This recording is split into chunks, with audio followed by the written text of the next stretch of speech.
Hi, my name is Carl Pearson, and I've been cooped up in New York City in a self-inflicted stay-at-home quarantine for the past 66 days, and I hear a lot of discussion about opening up the economy, which I understand is an invitation for me to leave quarantine and start living once again.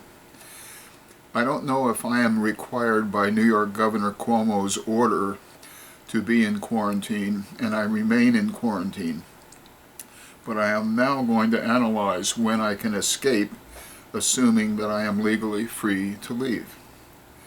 I'm 83 years old, a high school dropout. I received my BA magna cum laude in political science, and I'm a graduate of Harvard Law School and a practicing attorney.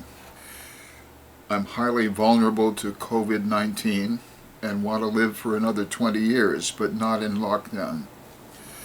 Here are my considerations for making what could be a fatal or perhaps hopefully a life-enhancing decision. 1. I'm 83 years old, almost 84, with a recent medical condition that increases my vulnerability to COVID-19. 2. I'm an attorney highly experienced in my narrow field of law and want to continue to practice law.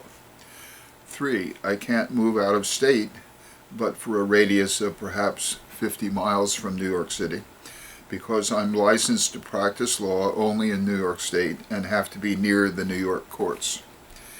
4. I can't remain locked up forever.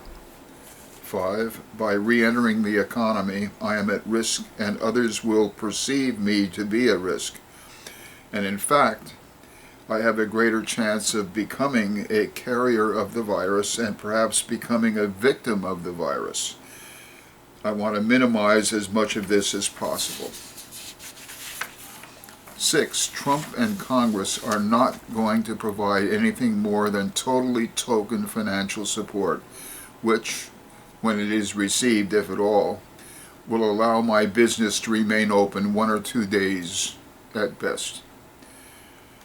7. New York City has bent the coronavirus curve, but the lack of broad-based testing and contact follow-up as to persons who were exposed to a carrier requires that I consider every person I meet as a potential carrier of the virus, so that I have to take necessary precautions, and by the way, so do they as to me.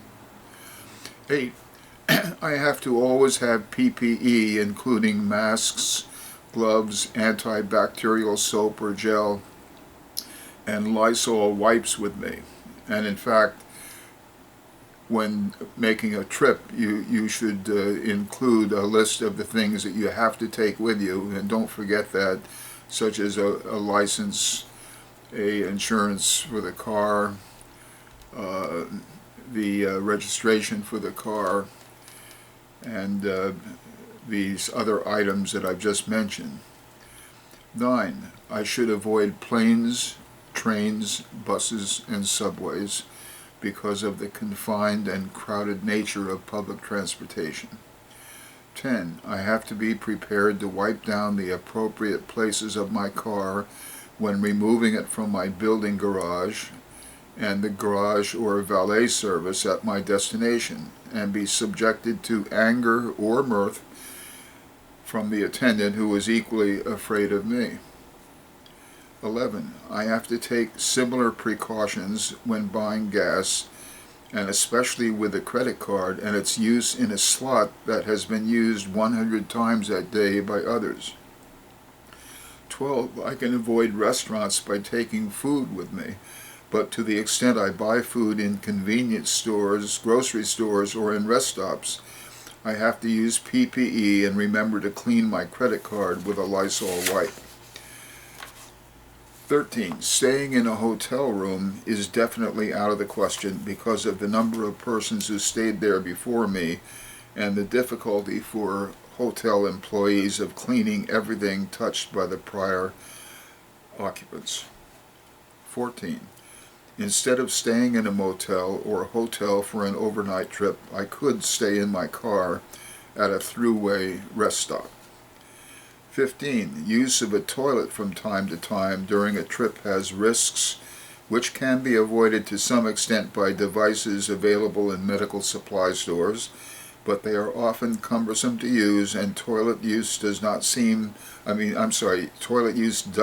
to be a greater risk, especially for persons who need toilet facilities numerous times each day. 16. The risks increase when arriving at and making use of the destination, if it is a public facility or if a group is assembled, such as in a church, funeral, grocery store, concert, or political rally. 17. Getting stopped by a state trooper or police person also has risks because of that person's exposure to many persons per day, and you have fewer options to protect yourself when you're dealing with a police person who can order you to remain still, for example. You might want to keep your license, registration, and insurance certificate handy so you can minimize the length of time of that exposure. 18. With all these restrictions, I have decided that as to any public destinations such as a beach, resort, Disneyland, or Disney World, movie, casino, concert, sports event, racetrack, I want to let a month go by first after opening, and then do research in the local newspaper, radio, hospital, and doctor's offices to see whether the precautions taken to open have in fact worked. 19. My re-entry at the outset and for an indefinite period of time will be more as an observer than as a full participant in the opening economy to avoid pulling it down again, and of course to protect myself. 20. I want to survive, and what I have just outlined is the way I plan to survive, by reducing my risk reasonably and as much as possible. I hope this analysis opens up your life after weeks or months of quarantine, or for persons who until now haven't taken any precautions. But I do want to get started. I was in that group ending exactly 67 days ago. Well, I've said what I plan to say, and I'll say so long until my next video.